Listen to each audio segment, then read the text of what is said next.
ಸರ್ಕಾರದ ವೈಫಲ್ಯವನ್ನ ಎತ್ತಿ ಹಿಡಿಯುವಲ್ಲಿ ವಿಪಕ್ಷಗಳು ಎಲ್ಲೋ ಒಂದು ಕಡೆ ಎಡವ್ತಾ ಇದ್ದಾವ ಅನ್ನುವಂತಹ ಒಂದು ಚರ್ಚೆ ಆಗ್ತಾ ಇದೆ. ಸರ್ಕಾರದ ವೈಫಲ್ಯ ವರ್ಕೌಟ್ ಆಗದಂತಹ ಹೋರಾಟ, ವರ್ಕೌಟ್ ಆಗ್ತಾ ಇಲ್ಲ ಇವರು ಮಾಡ್ತಾ ಇರುವಂತಹ ಹೋರಾಟ. ತಾರ್ಕಿಕ ಅಂತ್ಯ ಕಾಣದ ವಿಪಕ್ಷಗಳ ಪ್ರತಿಭಟನೆಯ ಕಿಚ್ಚು. ಕೈ ಸರ್ಕಾರದ ವಿರುದ್ಧದ ಹೋರಾಟದಲ್ಲಿ ವಿಫಲ ಆಗ್ತಾ ಇದ್ದಾವ ವಿಪಕ್ಷಗಳು. ಕಾಂಗ್ರೆಸ್ ಸರ್ಕಾರದ ಮೇಲೆ ಸಾಲು ಸಾಲು ಆರೋಪಗಳು ಬರ್ತಾ ಇದೆ.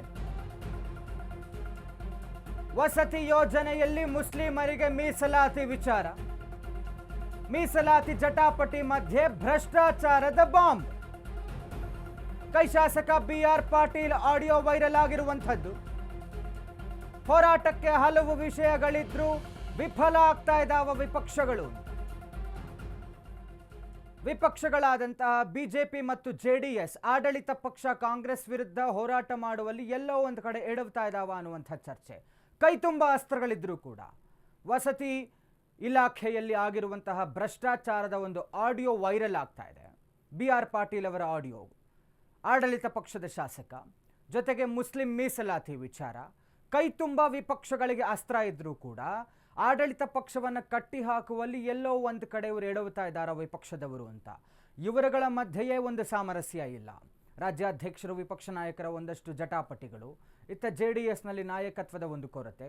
ಹಾಗಾಗಿ ಎಲ್ಲೋ ಒಂದು ಕಡೆ ವಿಪಕ್ಷಗಳು ಬಹಳ ಸ್ಟ್ರಾಂಗ್ ಆಗಿ ವಿರೋಧಿಸಬೇಕಾಗಿತ್ತು, ಪ್ರತಿಭಟಿಸಬೇಕಾಗಿತ್ತು. ಏನೇ ಒಂದು ಹಂತಕ್ಕೆ ಹೋದರೂ ಕೂಡ ಒಟ್ಟಾಗಿ ಸೇರಿ ಇವರು ಒಗ್ಗಟ್ಟು ಕಾಣಿಸ್ತಾ ಇಲ್ಲ. ವಿಫಲ ಆಗ್ತಾ ಇದ್ದಾರೆ ಆಡಳಿತ ಪಕ್ಷವನ್ನು ಅದರ ವೈಫಲ್ಯಗಳನ್ನು ಎತ್ತಿ ಹಿಡಿಯುವಲ್ಲಿ ಅನ್ನುವಂಥದ್ದು ವಿಚಾರ ಆಗ್ತಾ ಇರೋದು. ಕಾಲ್ತುಳಿತ ಪ್ರಕರಣದಲ್ಲಿ 11 ಮಂದಿಯ ಸಾವಿನ ಪ್ರಕರಣಕ್ಕೆ ಸಂಬಂಧಪಟ್ಟಂತೆ ಜಾತಿ ಗಣತಿ ವಿಚಾರವಾಗಿ ಮರು ಸರ್ವೆಗೆ ಸೂಚನೆ. ಹೋರಾಟಕ್ಕೆ ಹಲವು ವಿಷಯಗಳಿದ್ರೂ ಕೂಡ ವಿಫಲ ಆಗ್ತಾ ಇದ್ದಾವೆ ವಿಪಕ್ಷಗಳು. ಬಿಜೆಪಿ ಮತ್ತು JDS ನಡುವೆ ಹೊಂದಾಣಿಕೆಯ ಕೊರತೆ ಇದೆಯಾ ಅನ್ನುವಂಥ ಚರ್ಚೆ. ಸರ್ಕಾರಕ್ಕೆ ಬಿಸಿ ತಟ್ಟದ ಬಿಜೆಪಿ JDS ಹೋರಾಟ. ಅದೇ ಹೇಳ್ತಾ ಇದ್ದೆ, ಎರಡು ವಿಪಕ್ಷಗಳು JDS ಮತ್ತು ಬಿಜೆಪಿ ಎರಡರ ನಡುವೆಯೇ ಸಾಮರಸ್ಯ ಇಲ್ವಾ? ಒಂದು ಕಡೆ JDSಗೆ ನಾಯಕತ್ವದ ಕೊರತೆ, ಮತ್ತೊಂದೆಡೆ ಬಿಜೆಪಿಯಲ್ಲಿ ರಾಜ್ಯಾಧ್ಯಕ್ಷರು ಮತ್ತು ವಿಪಕ್ಷ ನಾಯಕರ ನಡುವೆಯೇ ಜಟಾಪಟಿ. ಇವರುಗಳ ಮಧ್ಯೆಯೇ ಈ ಥರದಿದ್ದಾಗ ಇವರಿನ ಆಡಳಿತ ಪಕ್ಷದ ವೈಫಲ್ಯಗಳನ್ನು ಎಲ್ಲಿ ಎತ್ತಿ ಹಿಡಿತಾರೆ?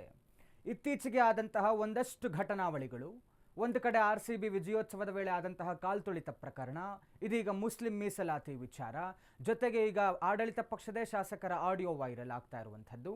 ಡೀಟೇಲ್ಸ್ ಕೊಡ್ತಾ ಹೋಗ್ತಾರೆ ನಮ್ಮ ಪ್ರತಿನಿಧಿ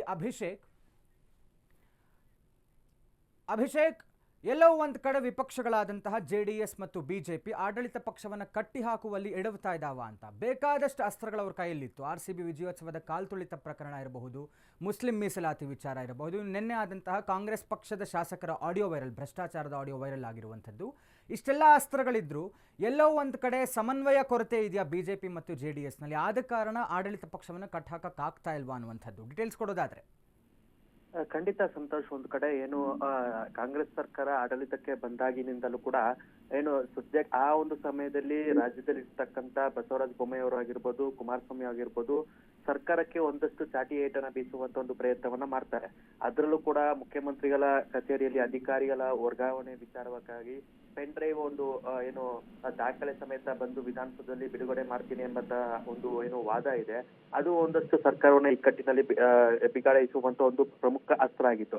ಯಾವಾಗ ಏನು ಕುಮಾರಸ್ವಾಮಿ ಅವರು ಮತ್ತು ಬಸವರಾಜ ಬೊಮ್ಮಾಯಿ ಅವರು ದೆಹಲಿ ರಾಜಕಾರಣಕ್ಕೆ ತೆರಳುತ್ತಾರೆ, ಅಲ್ಲಿಂದ ವಿಪಕ್ಷಗಳು ಒಂದಷ್ಟು ದುರ್ಬಲ ಆಗತೊಡಗಿದವು. ಅದರಲ್ಲೂ ಕೂಡ ಪ್ರಮುಖವಾಗಿ ಈಗಿರುವಂತ ವಿಪಕ್ಷಗಳು, ಅದರಲ್ಲೂ ಕೂಡ R ಅಶೋಕ್ ಆಗಿರ್ಬೋದು ಮತ್ತು BY ವಿಜಯೇಂದ್ರ ಆಗಿರ್ಬೋದು, ಅವರ ಮಧ್ಯೆ ಒಂದಷ್ಟು ಬಣಗಳ ರಾಜಕೀಯದಿಂದ ಎಲ್ಲೊಂದ್ ಕಡೆ ಸರ್ಕಾರಕ್ಕೆ ಚಾಟಿಯೇಟನ್ನ ಬೀಸೋದ್ರಲ್ಲಿ ವಿಪಕ್ಷಗಳು ಸಂಪೂರ್ಣವಾಗಿ ವಿಫಲ ಆಗ್ತಿದೆ ಅನ್ನೋದು ಕೂಡ ಇಲ್ಲಿ ಪ್ರಶ್ನೆ ಮೂಡುತ್ತೆ. ಯಾಕಂತಂದ್ರೆ ನಾವು ಈ ಕಳೆದ ಒಂದು ತಿಂಗಳಲ್ಲಿ ನೋಡೋದಾದ್ರೆ ಪ್ರಮುಖವಾಗಿ ಅದರಲ್ಲೂ ಕೂಡ ಏನು RCB ಅಭಿಮಾನಿಗಳ ಕಾಲ್ತುಳಿತ ಪ್ರಕರಣ ಆಗಿರ್ಬೋದು, ಅದರಲ್ಲೂ ಕೂಡ ಜಾತಿ ಗಣತಿಯ ಮರುಸರ್ವೆ ವಿಚಾರ ಆಗಿರ್ಬೋದು, ಈಗ ನಿನ್ನೆ ಏನು ಕಾಂಗ್ರೆಸ್ ಶಾಸಕರೇ ಹೇಳಿರುವಂತೆ ಏನು ಕಾಂಗ್ರೆಸ್ ಸರ್ಕಾರದಲ್ಲಿ ಭ್ರಷ್ಟಾಚಾರ ಇಲ್ಲದೆ ನಡೀತಿದ್ದೀರ ಅಂತ ಹೇಳಿರುವಂತ ಒಂದು ಆಡಿಯೋ ವೈರಲ್ ಆಗಿರ್ಬೋದು, ಇದೆಲ್ಲವೂ ನೋಡ್ತಾ ಇದ್ರೆ ಸರ್ಕಾರದ ವಿರುದ್ಧ ಸಾಲು ಸಾಲು ರಾಶಿಗಳು ಏನು ಪ್ರಕರಣಗಳು ವಿಪಕ್ಷಗಳಿಗೆ ಟೀಕೆ ಮಾಡೋದಕ್ಕೆ ಸಿಗ್ತಾ ಇದ್ರು ಕೂಡ ಸರ್ಕಾರಕ್ಕೆ ಸರಿಯಾದ ಸಮಯದಲ್ಲಿ ಸರಿಯಾದ ಒಂದು ಹೊತ್ತಲ್ಲಿ ಚಾಟಿಯೇಟನ್ನ ಬೀಸೋದ್ರಲ್ಲಿ ವಿಪಕ್ಷಗಳು ಇಲ್ಲಿ ಸಂಪೂರ್ಣವಾಗಿ ವಿಫಲ ಆಗಿದೆಯಾ ಅನ್ನೋದು ಕೂಡ ಚರ್ಚೆಗೆ ಗ್ರಾಸ ಆಗುತ್ತೆ.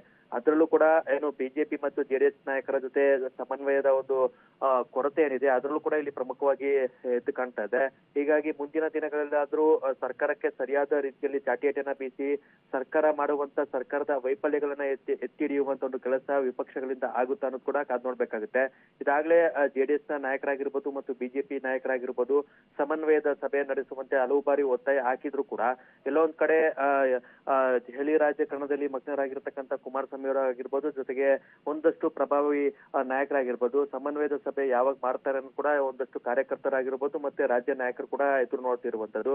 ಹೀಗಾಗಿ ಇವರ ಒಂದು ಗಮನಶೀಲತೆಯಿಂದ ಸರ್ಕಾರ ಸದ್ಯಕ್ಕೆ ಬಚಾವಾಗ್ತಿದ್ಯಾ? ಯಾಕಂತಂದ್ರೆ ಹಲವು ಬಾರಿ ಪ್ರಕರಣಗಳು ಕೂಡ ಇದೇ ಒಂದು ಕಾಂಗ್ರೆಸ್ ಸರ್ಕಾರ ಬಿಜೆಪಿ ಅವಧಿಯಲ್ಲಿ ಏನು ಸರ್ಕಾರ ಆಡಳಿತದಲ್ಲಿದ್ದಾಗ ಪೇ ಕಮಿಷನ್ ಮಾಡಿದ್ರು, 40% ಕಮಿಷನ್ ಆಗಿರ್ಬೋದು, ಕೆಂಪಣ್ಣದ ಒಂದು ಗುತ್ತಿಗೆದಾರ ಒಂದು ಏನು ಲಂಚ ಪ್ರಕರಣ ಇರ್ಬೋದು, ಇದೆಲ್ಲವೂ ಕೂಡ ಕಾಂಗ್ರೆಸ್ ಸರ್ಕಾರ ಸಮರ್ಥವಾಗಿ ಎದುರಿಸಿ 2023 ವಿಧಾನಸಭೆಯಲ್ಲಿ ಗೆಲ್ಲುವಂತೆ ಕಾಂಗ್ರೆಸ್ ಅಭೂತಪೂರ್ವವಾದಂತ ಒಂದು ಜಯ ದಾಖಲಿಸುವಂತೆ ಮಾಡಿತ್ತು. ಈಗ ಇದೇ ನಿಟ್ಟಿನಲ್ಲಿ ಬಿಜೆಪಿ ಕೂಡ ಏನು ಕಾಂಗ್ರೆಸ್ ಸರ್ಕಾರಕ್ಕೆ ಪ್ರತಿ ಏಟನ ಕೊಟ್ಟು ಮುಂದಿನ ದಿನಗಳಲ್ಲಿ ಮತ್ತೆ ಪ್ರತಿಪಕ್ಷ ಸ್ಥಾನದಲ್ಲಿ ಅತ್ಯಂತ ಪ್ರಬಲವಾಗಿ ನಿಂತ್ಕೊಳ್ಳುತ್ತೆ ಅನ್ನೋದು ಕೂಡ ಕಾದ್ ನೋಡ್ಬೇಕಾಗುತ್ತೆ Santosh. Yes, thank you Abhishek ತಮ್ಮೆಲ್ಲ ಡೀಟೇಲ್ಸ್ಗಾಗಿ.